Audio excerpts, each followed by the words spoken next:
Bwana Yesu asifiwe, wana wa Mungu. Haleluya, haleluya. Karibuni tena leo, ikiwa ni siku yetu ya Jumatano, siku ambayo imepata tena neema na kibali mbele za Mungu kuendelea kujifunza na kutafakari neno lake katika ibada yetu hii ya lunch hour kutokea hapa KKKT, jimbo la makao makuu Dayosisi ya Dodoma, kutokea hapa usharika wa Arusha Road. Nikualike basi mpendo mwana wa Mungu uweze kushiriki pamoja nasi katika ibada hii, na utakuwa pamoja nami Theologia Julius Matias Ganyara kutokea hapa KKKT Dayosisi ya Dodoma, jimbo la makao makuu usharika wa Arusha Road. Niendelee kukukumbusha kusubscribe pamoja kulike pamoja na pia kushare link yetu hii, ili uweze kuwa umeshiriki pamoja nasi kuieneza injili popote duniani. Waalike ndugu jamaa marafiki, na kama upo ofisini basi weka tu simu yako vizuri kabisa pale, alafu mwite kila mmoja waje atulie mahali hapo ashiriki pamoja nawe katika neema hii ambayo Mungu ameikusudia kwa kila mwanadamu mwenye pumzi ya uhai. Bwana Yesu asifiwe sana.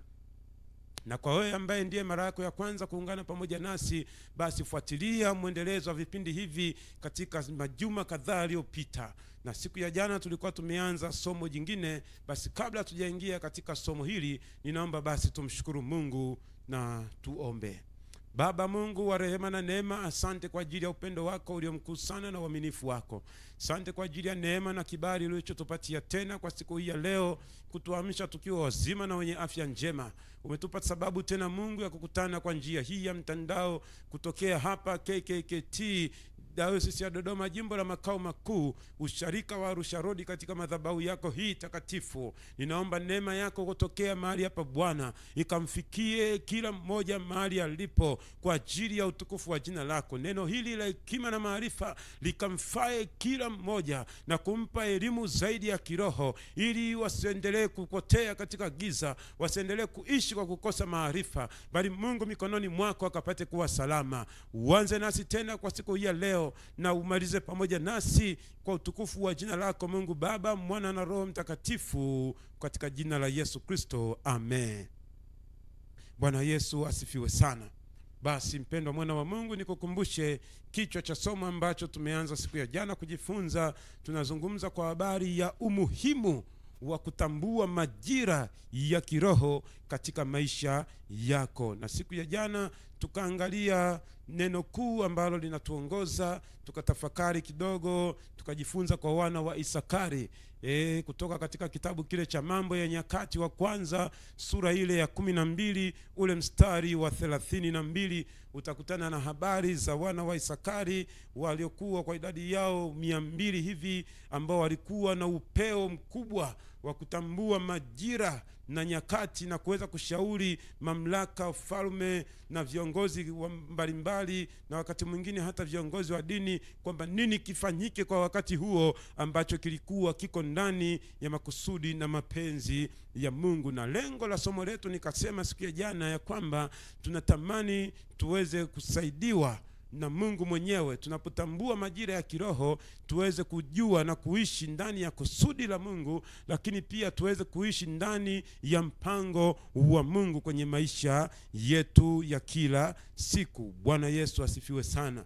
Lakini hatukuishia tu hapo, tukaangalia maana mbalimbali za majira kwa mtazamo wa jumla, lakini pia tukaangalia maana mbalimbali za majira kwa mtazamo wa kibiblia, na jana tukaangalia maana kama 4 hivi. Sasa kwa kuzijua na kwa uzuri zaidi na kwa upana, ili uweze kuwa na mwendelezo mzuri wa somo letu, unaweza ukaangalia kufuatilia kipindi kile cha siku ya jana, ili leo niweze kuendelea mbele. Bwana Yesu asifiwe sana. Haleluya.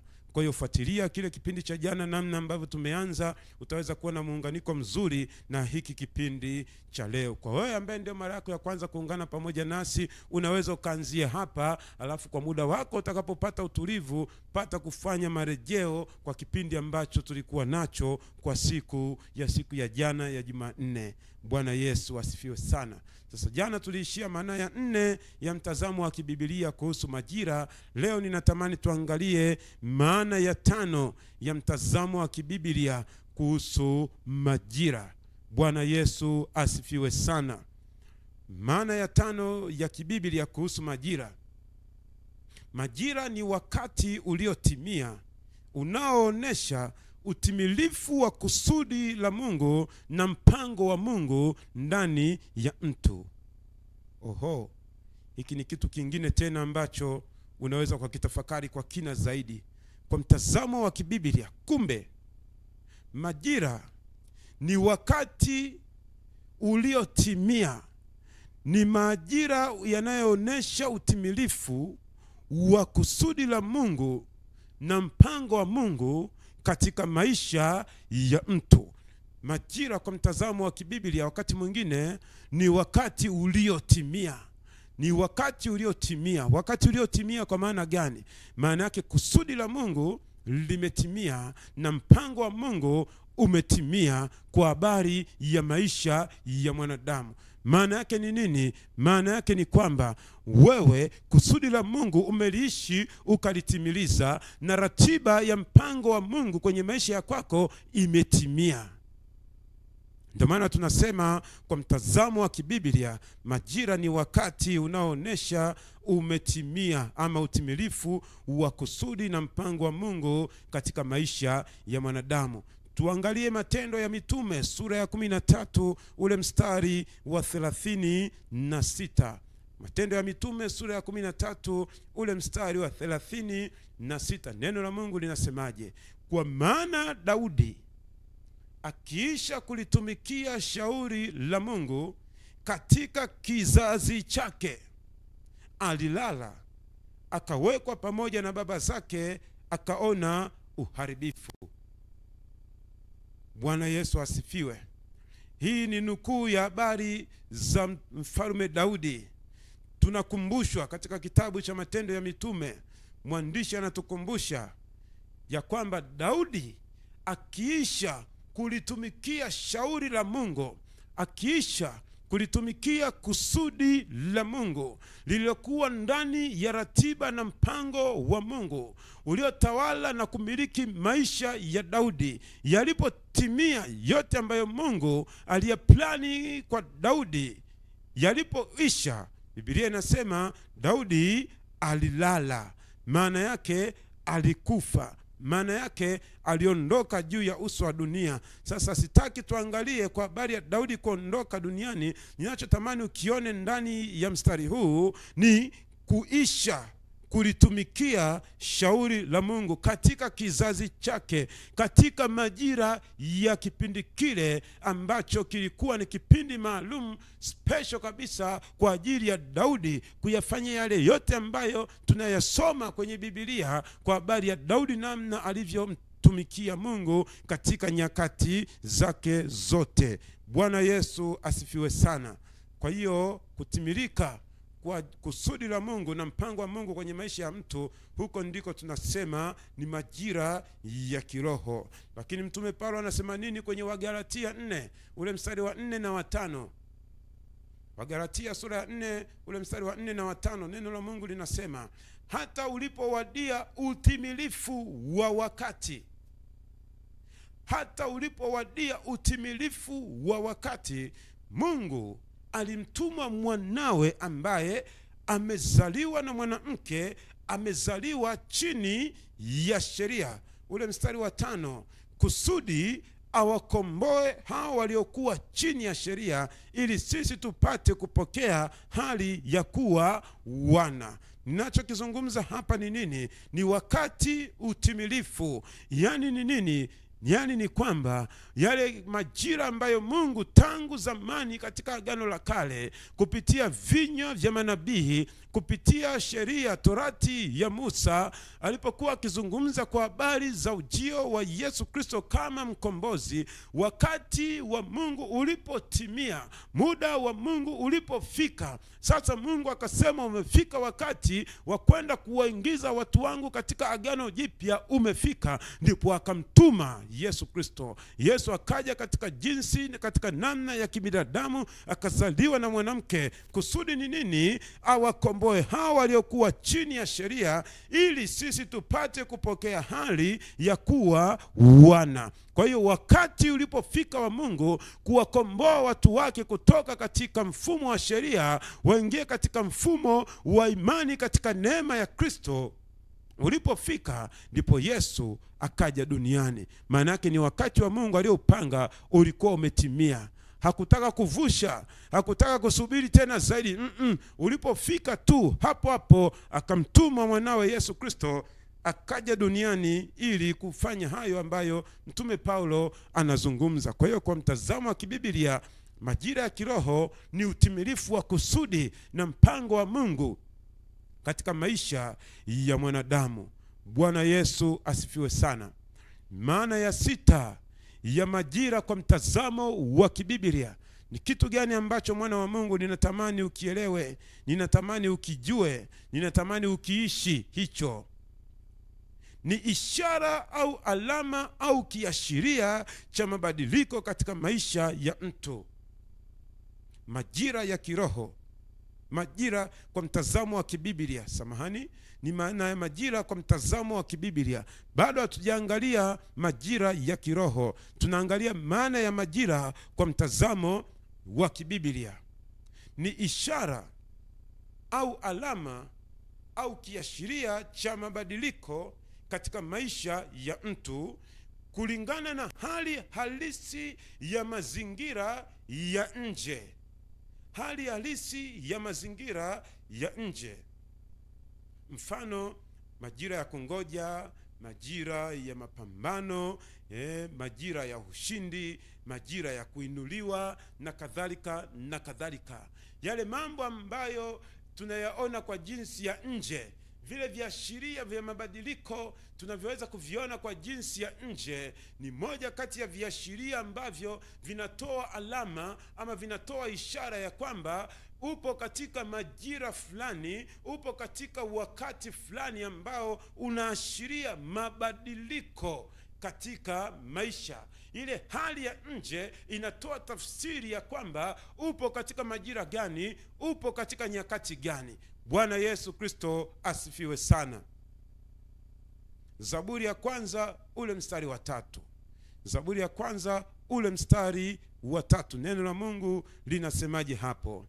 Neno la Mungu linasema hivi: naye atakuwa kama mti uliopandwa kando kando ya vijito vya maji. Zingatia neno atakuwa, maana yake ni wakati ujao. Wakati ujao unamzungumzia nani? Ni wakati ujao unamzungumzia mtu ambaye amezungumzwa kwenye mstari wa 1 na wa 2. Mtu ambaye ameamua kutembea na Mungu sawa sawa, mtu ambaye ameamua kuzishika sheria za Mungu sawa sawa, mtu ambaye ameamua kumwabudu Mungu katika roho na kweli sawa sawa.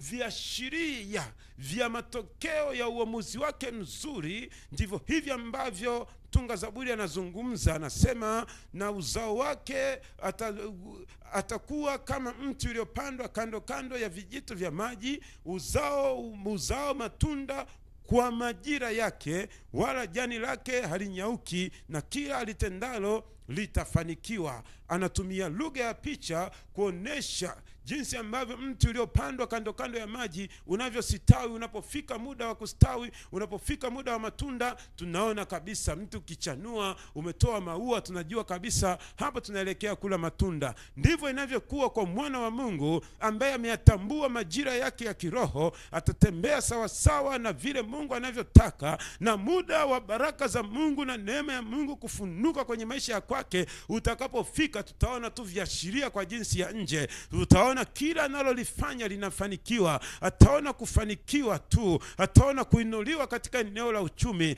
ataona kuinuliwa katika eneo la huduma, ataona kuinuliwa katika eneo la ndoa, ataona kuinuliwa katika maeneo kadha wa kadha, ikiwa ni viashiria vya nje ya kwamba ni majira ya Mungu kuachilia neema na baraka zake kwenye maisha ya mtu huyo. Bwana Yesu asifiwe sana.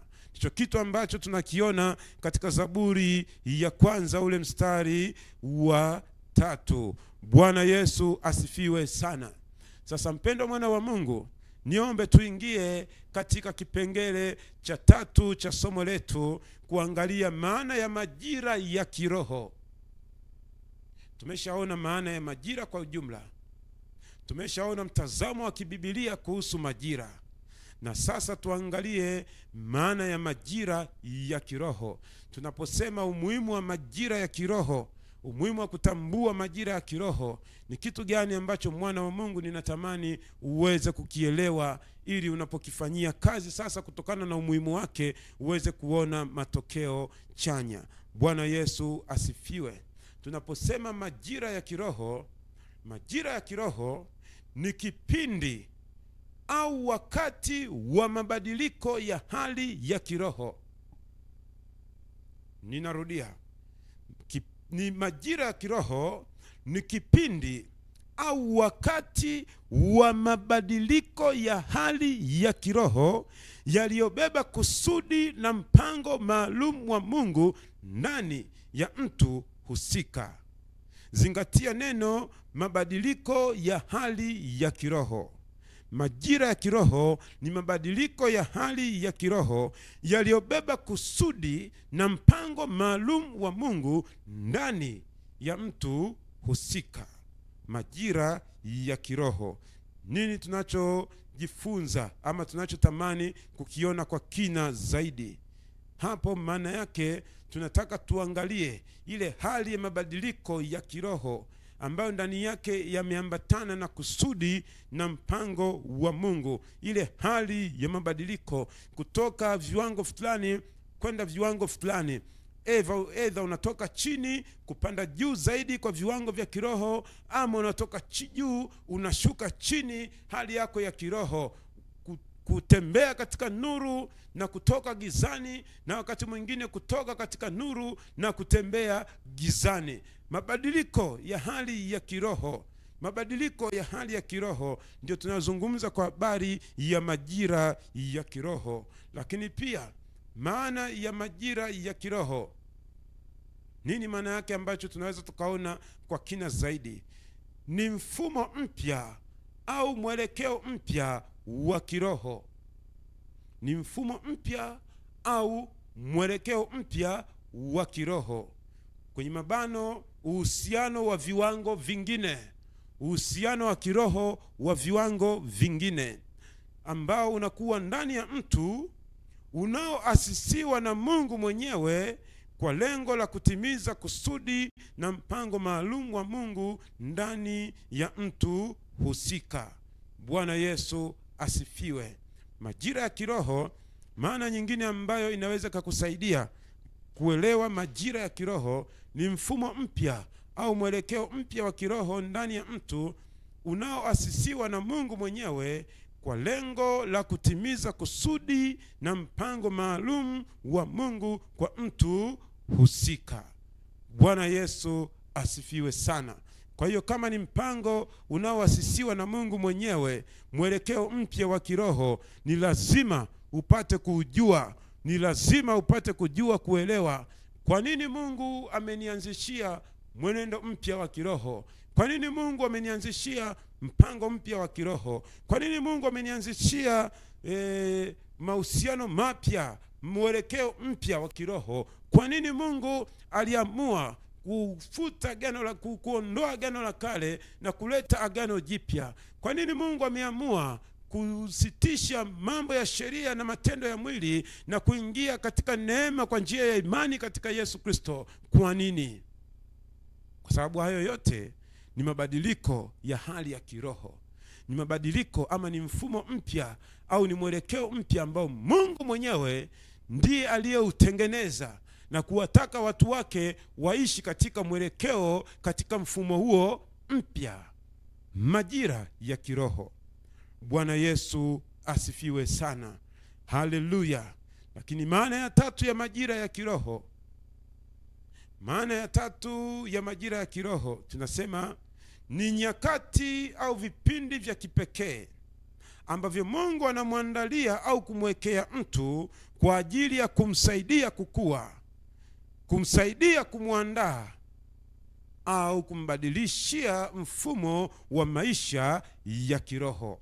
Sasa hapa zingatia neno ni nyakati au vipindi vya kipekee ambavyo Mungu anamwandalia au kumwekea mtu. Sasa kama majira ya kiroho ni nyakati au vipindi vya kipekee ambavyo Mungu anamwandalia mtu, alafu wewe mwana wa Mungu hujapata kuvijua, wewe mwana wa Mungu hujapata kuvielewa sawa sawa, na Mungu hapo ndani amekusudia kukusaidia wewe kukua kiroho, lakini hujaelewa sawa sawa huo wakati, Mungu amepanga kukuandaa wewe kwa ajili ya kazi, huduma, kwa ajili ya jukumu kubwa, kwa ajili ya kuzipokea baraka kubwa kwenye maisha ya kwako. Huo muda umefika, lakini wewe hujapata kujua, ujue kabisa utakuwa upo ndani ya hasara kubwa mno. Lakini pia ni majira ya kiroho ambayo Mungu amepanga kukubadilishia mfumo wa maisha ya kiroho, lakini kwa bahati mbaya, kwa sababu huna maarifa ya kiroho, hujapata kujua ya kwamba huu ndio wakati sasa ambao Mungu ananibadilishia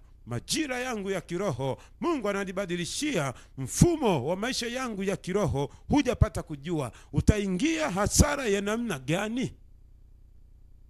Bwana Yesu asifiwe sana. Ndio maana ni muhimu sana, mpendwa mwana wa Mungu, kuyajua na kuyatambua majira ya kiroho.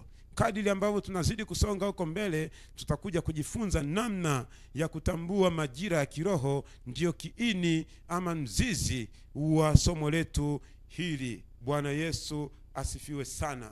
Lakini maana nyingine ya majira ya kiroho, nini tunachomaanisha tunapozungumza majira ya kiroho?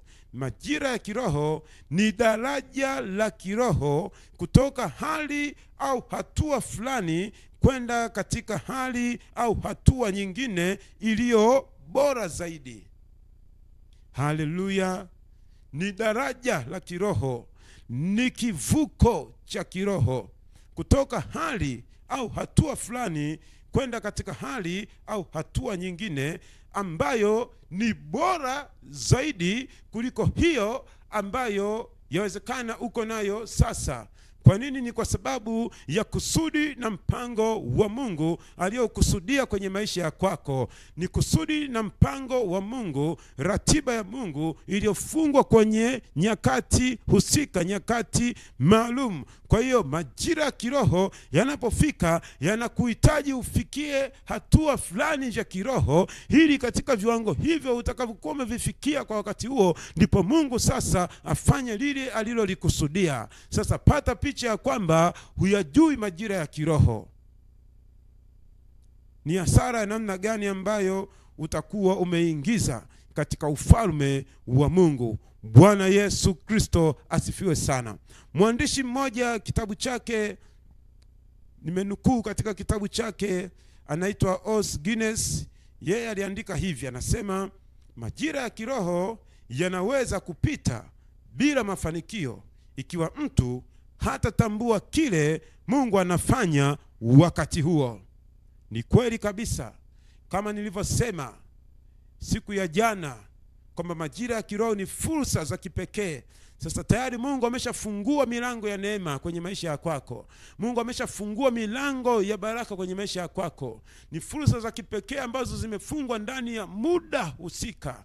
Sasa Mungu yuko tayari kufanya jambo, alafu wewe hujui ya kwamba Mungu yuko tayari kufanya jambo. Hujui kwamba ndio ratiba ya Mungu sasa imefika kukuinua. Ratiba ya Mungu imefika kukutengeneza kuwa mtumishi, chombo chake. Ratiba ya Mungu imefika kukuandaa kwa ajili ya neema na baraka kubwa iliyoko maishani mwako, lakini hujui, lakini hufahamu, lakini huelewi. Ndio huyu mwandishi anasema huo muda utapita bila mafanikio ikiwa mtu hatatambua kile Mungu anafanya ama anataka kufanya kwa wakati huo. Kwa hiyo ni muhimu sana, mpendwa mwana wa Mungu, kuyatambua majira yako ya kiroho ili uende sambamba na mpango wa Mungu katika maisha yako. Bwana Yesu Kristo asifiwe sana. Mpendwa mwana wa Mungu, kwa siku ya leo ninaomba niweke kituo katika sehemu hii ya 4 ya mifano ya kibibilia kuhusu majira ya kiroho. Nitasema hapo kwa mifano michache ya kukujenga na kukuimarisha zaidi, alafu siku ya kesho tutasogea mbele zaidi. Katika mifano hii ya kibibilia ninataka nikuoneshe watu ambao katika Biblia walitambua vizuri majira yao ya kiroho, na tunaona matokeo chanya ya wao kutambua majira ya kiroho. Lakini pia tutajifunza kwa wengine ambao majira ya kiroho kwao yalikuwa yako tayari, lakini hawakuweza kuyatambua majira ya kiroho, na mwisho wa siku zile fursa za kipekee wakawa wamepishana nazo. Bwana Yesu asifiwe sana. Angalia mfano katika Yohana sura ile ya 7 mstari wa 3 hadi ule mstari wa 6. Injili kama ilivyoandikwa na Yohana mtakatifu sura ile ya 7 ule mstari wa 3 na wa 6. Neno la Mungu linasema, basi ndugu zake wakamwambia, yani ndugu zake na Yesu wakamwambia, ondoka hapa uende Uyahudi, wanafunzi wako nao wapate kuzitazama kazi zako unazozifanya, kwa maana hakuna mtu afanyaye neno kwa siri, naye mwenyewe ataka kujulikana ukifanya mambo haya. Basi jidhihirishe kwa ulimwengu. Ndugu zake na Yesu Kristo wanamwambia hayo maneno. Wanamwambia maneno hayo ni kwa sababu, kwa maana hata ndugu zake hawakumwamini. Kwa hiyo kwa sababu hawakumwamini Yesu Kristo, ishara na ajabu anazozifanya pale katikati yao, wakaanza kumwambia haya maneno, sasa atoke, nenda ukafanye na huko kwingine. Manake ni kwamba wanampimia waone, je, huko kwingine watamwamini? Wataelewa kile anachokifanya? Bwana Yesu Kristo asifiwe sana. Lakini angalia majibu ya Yesu Kristo katika ule mstari wa 6. Yohana anaandika, nasema, basi Yesu akawaambia, haujafika bado wakati wangu, ila wakati wenu siku zote upo. Bwana Yesu Kristo asifiwe sana. Yesu Kristo mwana wa Mungu, licha tu ya kuyatambua majira yake ya kiroho anapaswa kufanya nini, bali pia aliyazingatia.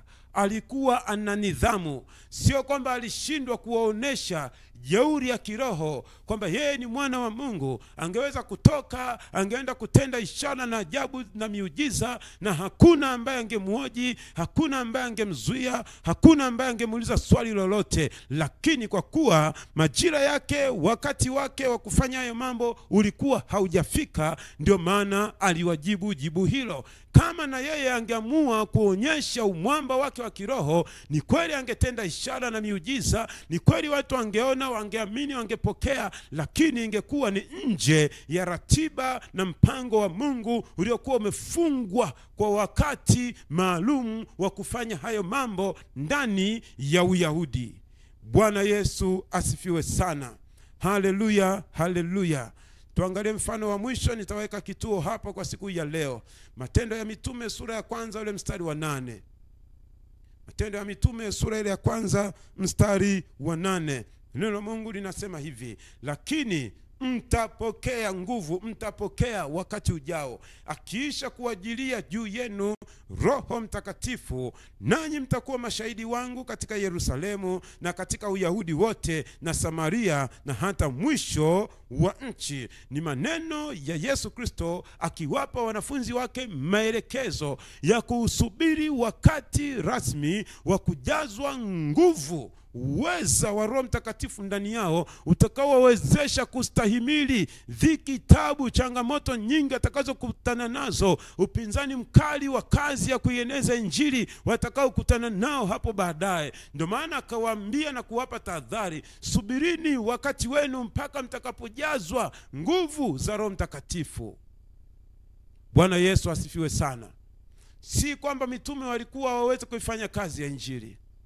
Kumbuka wale wanafunzi 70 ambao Yesu Kristo aliwatuma mahali tofauti tofauti kwenda kufanya ishara na ajabu na miujiza, na akawapa mamlaka yote kwamba kemeni mapepo, keni mikono kwa wagonjwa na kadhalika na kadhalika.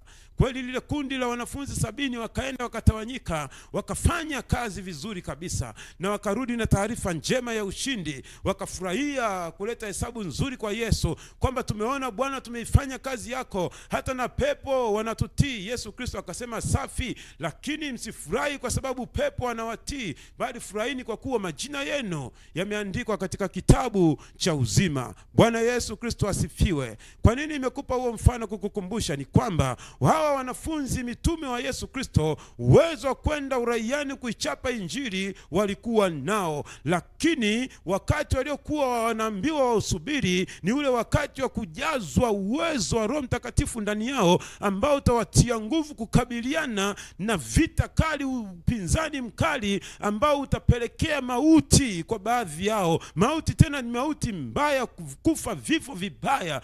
Kwa hiyo ndio maana tunaona katika kitabu cha Matendo ya Mitume walivyokufa vifo vibaya vya kutisha. Petro anasulubiwa msalabani, kichwa chini miguu juu. Wengine wanakangwa kwenye mafuta, wengine wanatupiwa kwenye kisiwa cha Patmo, wengine wanapigwa mawe mpaka kufa, wengine wanasukumiwa gerezani na viboko na kuvuliwa nguo hadharani. Lakini bado katika nyakati zote hizo waliendelea kukiri ya kwamba Yesu Kristo ni mwana wa Mungu. Yesu Kristo alikufa, akafufuka na akapaa mbinguni, na wanamshuhudia kwa nguvu na kwa ujasiri wote. Kilichokuwa kimewawezesha hicho ni kitu gani? Ni kwa sababu ya uweza wa Roho Mtakatifu waliokuwa wamevikwa, ambao ulikuja kwa wakati maalum, kwa kusudi maalum la Mungu. Ndilo lililowezesha kupita kwenye dhiki, tabu na mateso yote hayo. Leo hii tunamhubiri Kristo kwa namna hii. Bwana Yesu Kristo asifiwe sana. Kwa hiyo mpendo mwana wa Mungu, ninaomba niweke kituo hapo kwa siku hii ya leo. Kesho tutasogea mbele zaidi tukiangalia mifano mingine kadha wa kadha ambayo ninaamini kabisa itakujenga na kukuimarisha katika somo hili. Ninaomba mahali ulipo tumshukuru Mungu. Baba, katika jina la Yesu Kristo, asante kwa ajili ya neno lako lililojaa hekima na maarifa ya kwako. Asante kwa ajili ya ibada hii iliyo njema ya kukupendeza wewe, ambayo watoto wako wameifungua mioyo yao kusikiliza kweli ya neno lako. Ninakusihi Mungu, hii mbegu njema ulioipanda katika mioyo ya watoto wako ikawasaidie kuvuka, ikawasaidie kuyajua na kuyatambua majira yao ya kiroho, ambayo Mungu ndani yake umefungamanisha na mambo mengi yaliyo mema ya kukutukuza wewe Mungu mbinguni, lakini pia na kuwapa heshima na hadhi watoto wako hawa. Ninaomba nguvu ya Roho Mtakatifu wako ikatende kazi ndani yao katika kuwafundisha na kuwafunulia kweli ya neno lako zaidi. Pale ambapo pamepungua, Roho wako mwema akazidi kujaziliza, katika jina la Yesu Kristo wa Nazareti hai. Mungu mtakatifu, Baba wa rehema, tunaambatanisha shukrani za mioyo yetu pamoja na sadaka ambazo watoto wako wanakutolea tena kwa siku hii ya leo. Ninakusihi Mungu mtakatifu, neema yako isiwapungukie, walinde, watunze, wabariki, hata na siku ya kesho tupate neema na kibali tena cha kusogea madhabahuni pako kwa njia hii. Mungu katudumie kwa neno, kwa ajili ya jina lako takatifu. Sifa na heshima na utukufu tunakurudishia wewe sasa na hata milele. Kwa imani tumeomba na kushukuru, amen. Tupokee baraka za Bwana. Bwana Mungu atubariki na kutulinda, na Bwana kuangazie nuru za uso wake na kukufadhili, na Bwana kuinulia uso wake na kukupa amani, katika jina la Mungu Baba na la Mwana na la Roho Mtakatifu. Amen.